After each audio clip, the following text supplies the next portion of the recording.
Seal in Florida credit Robert Woeger via Unsplash An, experienced wildlife photographer with a penchant for marine mammals like whales, recently bore witness to a lone seal miraculously surviving a hunt by 8 killer whales. Far more than just bearing witness, it was more or less the photographer's presence that allowed for it to happen, as the seal escaped the jaws of the hunters by clambering up onto the boat.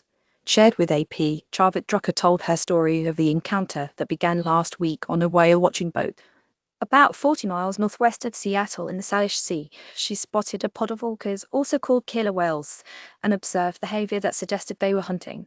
Quickly attaching her telescopic lens, the orcas splashed into action, attempting to secure a meal out of an adult seal that was thrown into the air among the scrum of black and white bodies. Her shudder rang out in her ears as Drucker observed what she thought were the seal's last moments of life. Suddenly, the pod altered their course and headed straight for the boat, and she realized they were still hunting the seal. Following marine life regulations, the skipper killed the engines as the pod approached so as not to risk hurting them. That's when the seal flopped out of the water and onto the flat panel at the back of the boat like it would a piece of ice in the sea. "You poor thing," Drucker can be heard saying as the seal looks up at her. "You're good, just stay, buddy." In the wild, orcas have ways of dislodging seals from tiny icebergs, and they went straight into their playbook even though the safe haven was a boat, not an iceberg. They began to move close to the boat and execute a series of stagger dives that create subsurface waves which can rock a seal off his perch. Up close and personal, beach whale faced 6 hours of lethal sun and dryness. Locals formed Bucket Brigade to save it, first documented in 1980.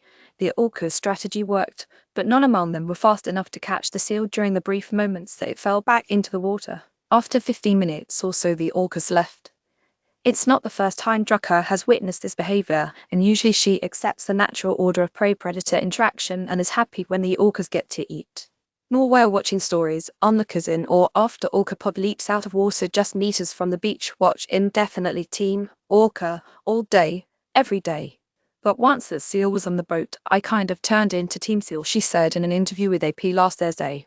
Apparently, orcas near Washington that feed on seals are migratory or transient orcas and tend to be better fed than resident orcas that seem to specialize in eating salmon. Watch the interview and slideshow below.